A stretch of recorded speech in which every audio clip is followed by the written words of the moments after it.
जी दोस्तों, ये पैनल ऊपर आना शुरू हो गए और हमने स्ट्रक्चर की इंस्टॉलेशन शुरू कर दी है।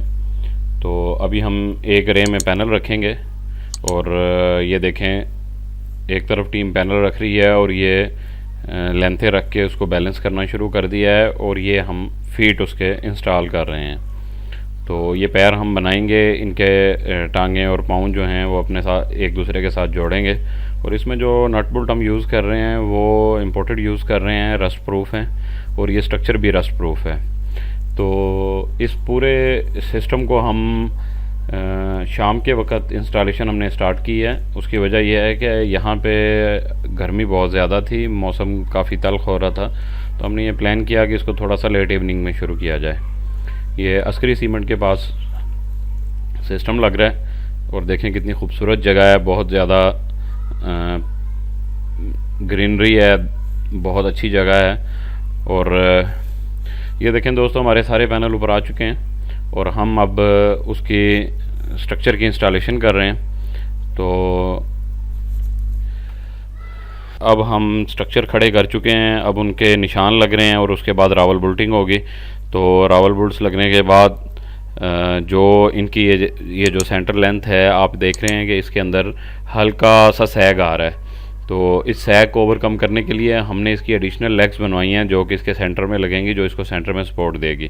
क्योंकि लेंथ काफ़ी होती है तो जीआई स्ट्रक्चर जो है वो रस्ट प्रूफ होता है, बहुत मजबूत होता है, लेकिन लेंथ की वजह से इसमें हल्का सा झुकाव तो होता है। तो उसको ओवरकम करने के लिए हमने सेंटर लेग्स लगाई हैं। ये देखें, सेंटर लेग्स लगी हुई हैं, तो ये आपको नज़र आ रही है, सेंटर लेग लगी हुई है और हमने प्रॉपर पाइपिंग की है। अब हमारा स्ट्रक्चर इंस्टॉल हो चुका है, प्रॉपर अलाइन हो चुका है। तो अब इसकी हम वायरिंग करेंगे।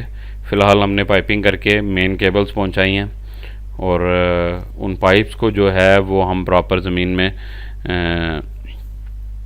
फिक्स कर रहे हैं ताकि हवा से या पाँव लगने से या किसी भी मामले से इधर उधर ना जाएं। क्योंकि ये छत पे इतनी आमदोरफ्त है नहीं इनकी, तो इसलिए कोई भी चीज़ जो है वो डिस्टर्ब नहीं होगी।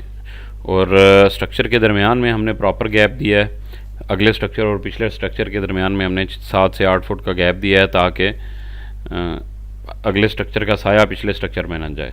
और इसका एंगल और इसकी डायरेक्शन जो है उसका बड़ा ख़ास ख्याल रखा गया है।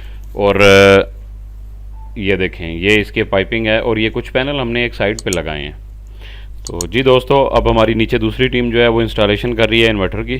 तो ये ग्रोवाट का हम 10 किलोवाट का इन्वर्टर इस्तेमाल कर रहे हैं इसमें, और इसके साथ ये मैक्स पावर का छोटा इन्वर्टर हमने यूज़ किया है इनके यूपीएस की जगह। ये इनकी वायरिंग हुई थी, हर चीज़ एज इट इज़ थी, जस्ट हमने इन्वर्टर रिप्लेस किया है और इसके साथ 4 पैनल अटैच किए हैं बैकअप के लिए। तो ये देखें दोस्तों, अब इंस्टॉलेशन हमारी हो चुकी है और ये जगह देखें कितनी मुश्किल है। तो हमने इस जगह पे बैठ के इंस्टॉलेशन की है, मेरी टीम को बड़ी एफ़र्ट्स हैं। और ये देखें, ये इन्वर्टर इंस्टॉल हो गया, प्रॉपर इंस्टॉलेशन है, कोई तार फालतू इधर उधर नहीं जा रही। अभी हमने छोटे इन्वर्टर की वायरिंग को नहीं छेड़ा क्योंकि उसको जस्ट हमने ऑनलाइन करना था। जी दोस्तों, ये हमारी इंस्टॉलेशन कंप्लीट हो चुकी है और ये 10 किलोवाट का हमने ग्रोवाट का इन्वर्टर लगाया और कैनेडियन पॉलीपर्क 365 वाट के पैनल हैं। और ये देखें, ये हमने इसका एंगल और मुकम्मल अज़मत के हिसाब से प्रॉपर इंस्टॉलेशन हो गई है। ये सारा सिस्टम,